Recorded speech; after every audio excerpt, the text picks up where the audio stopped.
It's our community, and you are so welcome. You know, I always talk about our neighbors, but our guest today is truly my neighbor, and she has been my neighbor for about 20 years, isn't it, Paula? Yes. Long time. I don't know where it happens. But her name is Paula Leighton, and she is a certified handwriting analyst.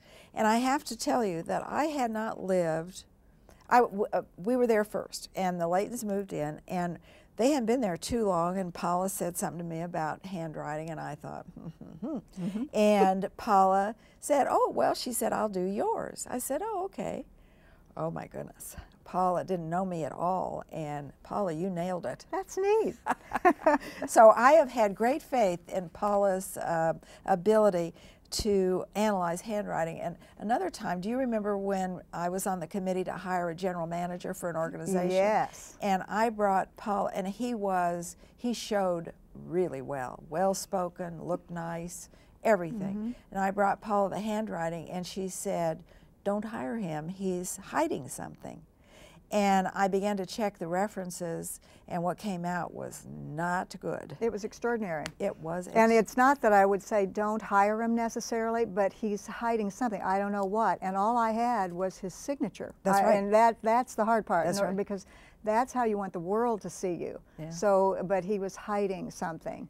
Just as an overview, before we get into the nuts and bolts of this thing, and believe me, there are nuts and bolts. Every time I see Paula sitting out on her patio, she's reading, and I know she's reading a handwriting book. That's right. But when you first look at a piece of handwriting, what quickly do you look at? Well, one of the things I have people do is write basically on a piece of typing paper, unlined paper and that size, because that sort of becomes symbolic of our world. And so it's your own personal picture. Anything you put on that paper from that point on means something, where the margins are, how does it look? Is it overall pleasing to the eye, like a piece of art? Does it slope up or does it slope down? You look at the baselines of the writing. Is it harmonious? Look at the spacing between the words, the spacing between the lines. Does anything jump out at you? Sometimes you'll see R's or K's that'll just be bigger than any of the other letters. The letter size, the heavy pressure or light pressure, is it balanced? Is it harmonious? So you take a kind of a whole overview like you're buying a piece of property. It's true, and that's the holistic way of doing it, is the space, form, movement. And then there's a stroke analysis that's a different type of thing, that each stroke, the T-bars and different strokes that go into the letters. So there's two different ways of doing this. And to do a real analysis takes you a while. Yes, it takes me a long time. I can do it just sitting and talking to somebody very quickly, but it's like putting a jigsaw puzzle together. I do have to ask you a question, though, that I think would interest these folks. Sometimes in a piece of handwriting you will see something that's not good, or that's not nice, or you were telling me about some handwriting that you analyzed, and you said, I don't know whether it was the abused or the abuser whose handwriting you analyzed, and you can pick that out. Yeah. So the point is, sometimes you see something that isn't wonderful. What do you do? Do you skip it over? What do you do? Well, you know, there's an evaluation that you have to do with all of it, and there's like no really good and really bad thing. There's only a couple of strokes in writing that you could say that's not good. You don't want that. It's a moral decay sort of thing. But basically, you have to put the whole handwriting together, and so you know, you can't be real specific with it. But some things do jump out. Where you know the person's got a problem, you know, everything. And you have to be careful with that. You have to be very careful on who you're, you know, it depends who you're dealing with. If you're dealing with somebody that really needs to know because of the law, like they use this in question documents and forgeries. They use it in law all the time to hire people. If I'd see it in hiring, if somebody was going to hire somebody, I would definitely point it out to the person that was doing the hiring. Certainly in compatibility reports, that's my favorite, with couples, or if it's an individual. And that's the other thing, I love talking to individuals and just back and forth and pointing these things out, because there's no judging with this, and we all have fears and we all have our defenses or our weaknesses. And to point that out, most people know what they are, but it's surprising how it shows in the handwriting. And if you talk to people about it, they totally they know that you're saying what's true. And when you can see it in the writing, you know, it's one thing to go to a counselor, which I totally believe in, believe me, but sometimes it takes a long time to see through what, you know, the person isn't being totally honest because they're in denial themselves. So the psychologist has got to pull that out. But the handwriting sort of gets to the meat of it right away. Well, and the point is that there are some kind of delicate spots that you have to and so to be a good analyst, you have to be diplomatic. You have to be diplomatic, but you also have to be bright. I mean, just anybody can. And compassionate. Yes. I mean, one of the things I've learned is to be very non-judgmental, because it's how, even with myself, to tell the truth. You excuse yourself. Yeah, but you know, you can. We tend to judge people by how they look or dress or whatever, and then when I see the handwriting, you know, everybody has a story, and it all means something. And from childhood, it shows. This shows parental issues and things that they've had to deal with, or fears, and it's just fascinating. Well, let's look at some of the fascinating things that you have to say. And if we look at, Paula's brought some handwriting samples for you to look at. Which wasn't easy, because there's so many things that it's hard to narrow it down. Well, it is, but I think that the first one you're going to talk about has to do with baselines. Yes. And this is the way that the people write on the paper. Right. With now these are at least 3 different people, and I've just put these together to show different baselines. But the top one is just a smooth, even, and the baseline, when I say that, it's the invisible line, the imaginary line that we write on unlined paper. And sometimes you'll see it all over the place, like the bottom one, and sometimes the top one there is nice and even. It's not overly even. It's kind of got a little bit of bounce to it, so the person will react in a laugh and cry appropriately. Or is this a fairly well-adjusted? This is a very well-balanced person. It's a sign of, you know, emotional maturity. It's how we deal with life on a daily basis. And they could get up and down, but they're going to recuperate from it. The one in the middle, you see how rigid that is? On the baseline, it's been written with a ruler, and you hear about people that are ruler writers. Occasionally I'll get a letter like that. Yes. Or a note. Yes, and it's fascinating, and it's quite beautiful. You see how pretty it is. Why do they do that? Well, it's an over-control for fear of losing control. And again, it's, you know, what's happened to them and all that. I see this person, and I don't know any of these people. These are out of a classroom book that I had.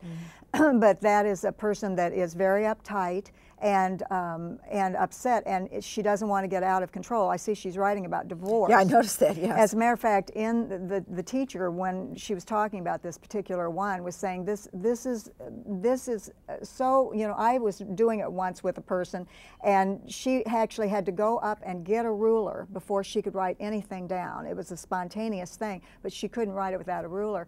And on this particular one, which wasn't my client, but this one, my teacher said was going through a divorce, and this is a person who looks very in control, very perfectionistic. Her life looks perfect. She's dressed beautifully. Everything is perfect.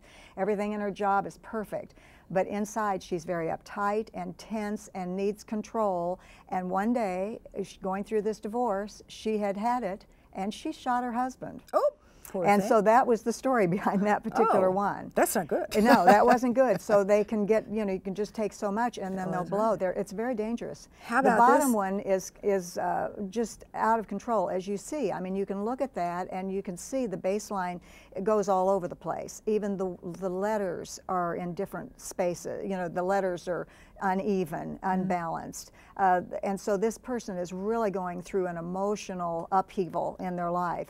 And it may be all the time, or it may just be temporary. They may be going through a difficulty just right now and are just out of control. Well, this is a good one for me to ask this question. Yeah. If a person is going through an emotional upheaval, and this is the writing that's produced, is that writing ever changed? Let us assume that all is well and smooth waters appear. does this same writing still show up? Usually not, and it can, you know, with all of us, it can change, even doing a grocery list, you know, or if we're in a bad mood or our hormones are off.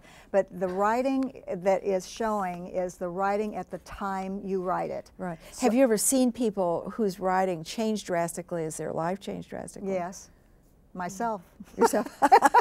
Yes, and you do see it a lot. Do you? There's times when, you know, there was one young girl that had been just perfectly fine and going through school and was a cheerleader and all that, and had a traumatic experience, and her writing ended up going a different direction after that. I mean, she went into a shell and couldn't come out of it. So you see, and then of course health. You know, a lot of health problems, arthritis, you know, and the various things. Well, that, yes. Parkinson's. Some of the writing, my mother-in-law had, her writing kept getting smaller and smaller, and smaller writing is concentration. So they really have to concentrate to get that down because their hands are shaky. So so that'll change certainly too. Let's look at number 2, the slope. Right. Right. See, there we go. There we go. The slope went right up there. The slope went right up there. The slope, and that's we very got simple. everybody all It's just how confused. it goes uphill on the page. Yeah. And oftentimes we write that way. A lot Now, of these people, are 2 different people. We have to they're make 2 that different clear. people entirely. I'm just showing a slope that goes up, and then one that goes down. And the one on top is somebody who's optimistic, reaching out towards the future, and they go up and they can get down, but usually they come back. The person on the bottom is writing on a downward, and this can be just kind of a depression or despondency at the time of the writing, or it can be that they write that way all the time and they're just really down and sad and all that, or just pessimistic. There's a couple of T's in there. Look at those T's. When the last one before the closure says Yes. enlightening 2, look at that T. Now that's entirely different. Isn't that a 2? What is that? Oh, that too. And well, on the very first line, those T's are all different. Yes, the T's are all different. What and do the you T's are our goals. So when you've got different T's, it means our goals are a little bit varied in what they are, and many of them are. But say the T in the very first line. Let's talk about the ones in the very first line, okay. since that's the easiest the one with to do. think and this. Yes, and the word two. think. See that T bar that's flying towards the right? That's temper and impatience. They're just wanting to get on with it. The next T-bar is similar to that, but at least it's attached to the stem.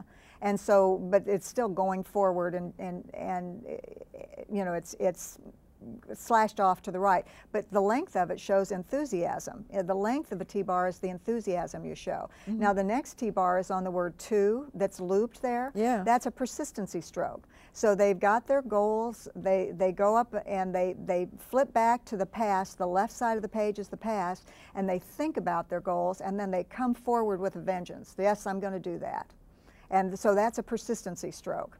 Now go to the one where it's the T in handwriting. Okay, in the second handwriting. line down and there. that one is kind of hard to see because it's the other one's kind of coming in there. But that's a lot of enthusiasm. It's long. It's strong. She's got willpower behind what she does, and so that's what that one means. And it's high on this. So it means her goals. She's got high practical goals.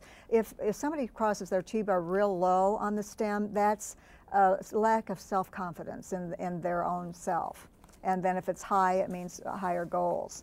And then the last one where it says traits, they've got, it goes all the way across there. So that's Isn't that interesting? And see, in the same handwriting. in That's the same what struck me, handwriting. That's that a lot. those T's are different. And this person's kind of an interesting person in general. She's got all kinds of traits there. But it is going downhill, and she's also very kind of uptight, has a lot of oh, and the other T-bar, on the third line down, if you can see that, the second to the last word, about.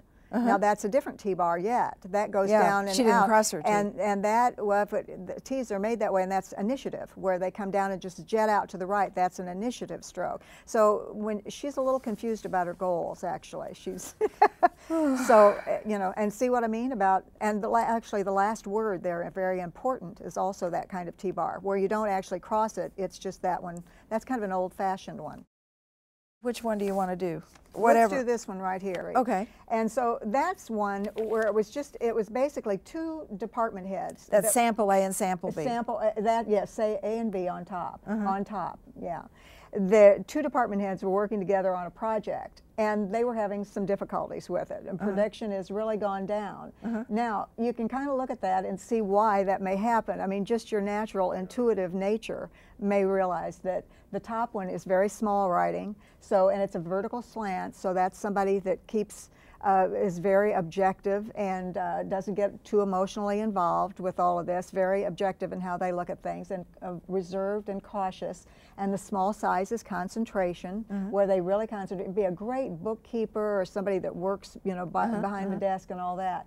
And the excited one down there. And then the other one is out there, you know, the other, and the top one would be a more introverted and shy and all that, doesn't want to be out there. The second one there is, you know, out there, they got a right slant, they're reaching forward, and it's much more outgoing. Do they get along as partners? Well, no, not really, because they're looking at things differently. Now, the top one would be great behind a desk and being, you know, doing that. The other one would be more sales oriented. Or managing and a wanting project. to be out there. Yeah, managing a project. So they both have their abilities and assets and could work together, knowing each other and knowing that they're not trying to drive each other crazy, and knowing that this is who they really are and their personality would be a big help to this. They need separate offices, Or Paula. just team, you know, often we're brought in for team management, you know, of how people get along with one another. I don't want to miss this next one, because the lower two handwritings I find really interesting. Talk about B down the two. Well, and they are different. And the interesting thing about writing, which I neglected to say earlier, is that we all write differently. You know, it was why I got into this. That's nothing we're going to use. But why we got into this to start with, or I got into it, is because we've all learned the same way in school, and yet we all veer off and do our own thing. None of us write the same, and that's why each time you do an analysis, it's like putting a jigsaw puzzle together, because everybody is so different. So, in those two writings are you can just, look at those, and one of those is Marilyn Monroe, and the other one is Abraham Lincoln. Now, which is which? Which could you imagine would be which? I mean, just the intuitive nature almost tells you that. I think Abraham Lincoln is on the right. Gee whiz, I think you're right. You know, and you can just, I mean, it is. And, you know, he's very concentrated in what he does, and certainly, you know, well, you can just see. Well, because you just got through telling me that Sample A up there, who writes in a sort of the same fashion, is kind of the bookkeeper type, and the concentrated effort, and I see that, and I know more modest and reserved and all that. And Marilyn's is really out there, you know, and very flamboyant. It's fine. How about that F? Pretty writing. In of. The F is just a bit much. You know, see what I'm saying about when you look at a writing and see something jump out at you? It's anything that's exaggerated in the writing, like in life in general, means that they're writing something to make it, when they make it bigger, it's because they feel a lack of actually inside. So it's an overcompensation for what they feel. So that F is an organizational letter. You can see the O is completely shut down there, which means she's holding in feelings and not expressing herself. Well, she probably was not the person that the public image made her. No, I don't think so. And she, I mean, her image, I'm sure, was changing all the time. The F that comes way down there into the lower zone is way exaggerated. And that the lower zone is the social, sexual, materialistic area of our life. It's the shopping network also. It's because somebody likes material things and things like that. Well, now she's in the lower zone on the Y in U and the Y in C. Which you would be. I mean, that is the lower zone, so you're down there, but they're very long. So that's somebody who's very restless when it goes down there. They need change and variety.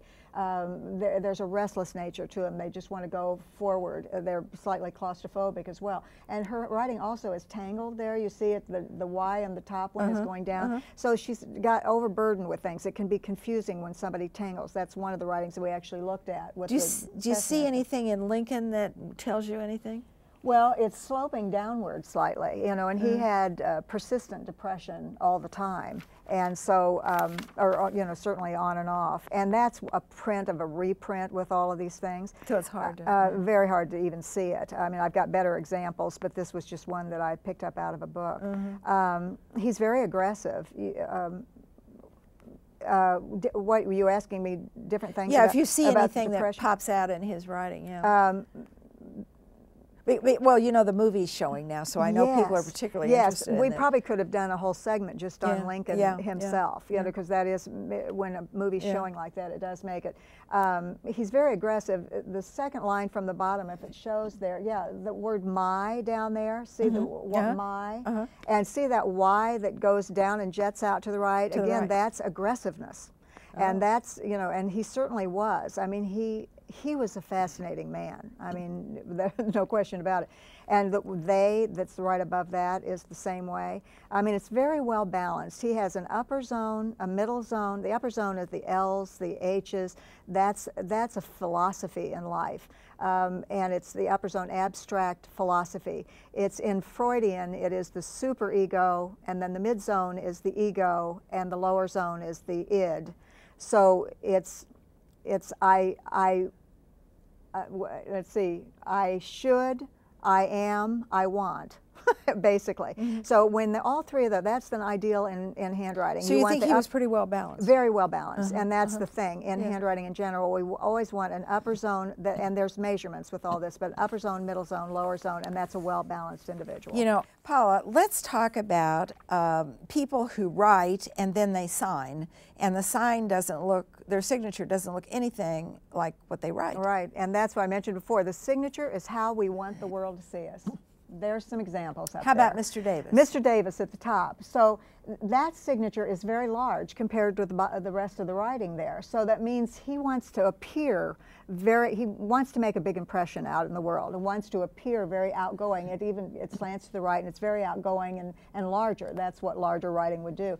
But at home, he's much more, you know, modest and toned down and all that, and he's very friendly and warm with that nice right slant.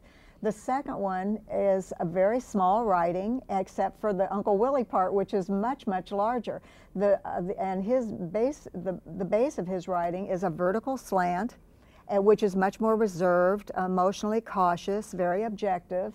There's a lot of spacing between the words there, so he really needs his alone space. And see the lines that go down, the strokes, the Y's that come down and the G's that come down and stop. There's no loop. There's no That's loop. a kind of we call it a loner stroke, where they are very independent and they can work alone, aren't particularly lonely when they're by themselves. And so, but see the spacing between the words is quite wide, so he needs alone time. But the signature of Uncle Willie is great big, and it looks like he just most boisterous. Are they trying to tell us something? Well, they're just two different people. What you see isn't what you're getting. And the ideal thing is to see our signatures that match the body of writing, and that's how you know what you're seeing. Do most people's match or not? You know, yes, many do. But say the person on top there, Corey Davis. Corey Davis. You know, he might have a job where he needs to have that image in the world. He might, you know, he could be a politician. And he's got to be right out there doing all that. Whereas at home, he's a little bit more reserved than that. Well, we sign more than we write. Yes, and particularly those who sign all the time, you know, that do that. Yeah. Then the third one there is great big writing, so they really want to be seen and heard, and the body of writing, they're very extroverted and outgoing and want to be seen and heard, but they're signing their name very modestly. Phil Roach there. Why did Phil do that? Well, Phil it might be in a job where he doesn't want to be seen and heard. He's got, you know, much more an image of... Phil is sneaking around.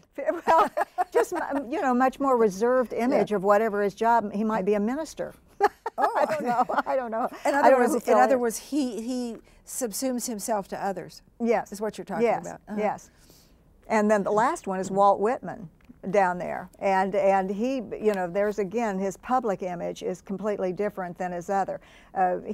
Walt Whitman shows he really wants to be noticed and seen and heard, but he really feels smaller inside. Pick out some letters in those pieces of handwriting that you think are particularly interesting that tell. Now see, when he wrote Leaves of Grass, that G doesn't have a loop either. No, and that shows that, and you would expect that of him to be to loner. I mean, he can really be alone and needs to in order to write the things that he does. Say the T-bars. You see the T-bars in the first line there? The very last one in the word, I think that's things. Again, this has been reprinted. That goes down and to the right. That's a very dominant figure when the T-bar slants down to the right. So that would be, and when it's got a point on the end of it, that's a domineering figure, somebody who's kind of bossy and tells you what to do all the time. So that's just a net. Now look at the second line in that word tell. The L's are two different sizes. Oh yes, if words can tell. Okay, the two L's are different. That's diplomacy. When that second L comes down farther than the other, if it's diplomacy, where that's what it means. You can see that in writing, like in an M. You'll see it, and the back part will go down. The second hump will go down a little bit, and that's what it is. That's sort of a telling letter. How about, is there any other letter that you can pick out? Well, let's look at Phil Roach's. Yes, his is a little easier to see. Yeah, the B and before there. Okay, the B and before is a printed B in cursive writing. But a lot of people do that. That is cursive writing, yes, and they'll switch back and forth. And that's a whole different subject entirely, is print script. And we didn't even get into cursive. Well, I must tell you, you've been reading in the paper just like we have, that they're thinking about cutting out writing, teaching writing, and everybody always looked forward to the 4th grade because we learned cursive in the 4th grade. And it would be a disaster to do that. We're the only species that has handwriting that we can use, and it's the brain doing it. It's terribly important with cognitive and comprehension skills. Thank you, Paula, so much for coming, for being my neighbor, and for being our neighbor. Take care. Thank you. See you soon.